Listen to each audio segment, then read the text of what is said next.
Yaralanmasına baxmayaraq döyüşlərə davam edən Qurbanov Vurğun Gündüzoğlu 1999-cu il may ayının 5-də Şamaxı rayon Həmiyeli kəndində anadan olub.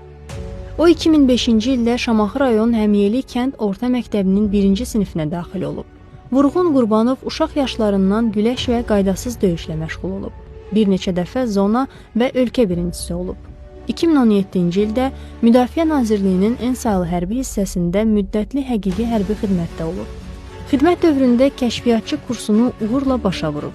O, 2018-ci ildə xüsusi təyinatlı qüvvələrin kursunu birinciliklə bitirərək en sayılı hərbi hissənin xüsusi əməliyyat bölməsində xidmətini davam etdirib.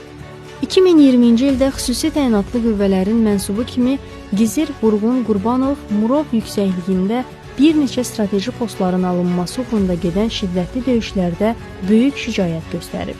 O, sentyabrın 30-da Murovdağ yüksəkliyində ağır şəkildə yaralanır.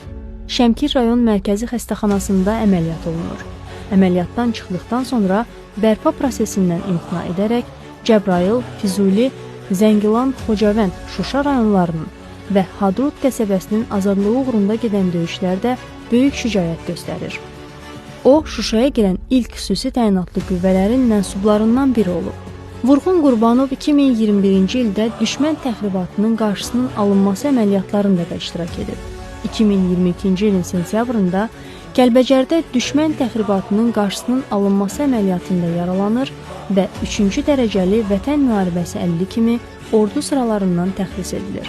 Vurğun Qurbanovun göstərdiyi qəhrəmanlığa görə Azərbaycan Respublikasının prezidenti İlham Əliyevin sərəncamlarına əsasən Xocavəndin, Cəbrayılın, Kəlbəcərin, Şuşanın azad olunmasına görə, cəsur döyüşçü, igidliyə görə və şücaətə görə medalları ilə təltif edilib. Vurğun Qurbanov həmçinin Vətən müharibəsi iştirakçısı və Azərbaycan ordusunun 100 illik yubiley medalları ilə də təltif edilib. Ailəlidir.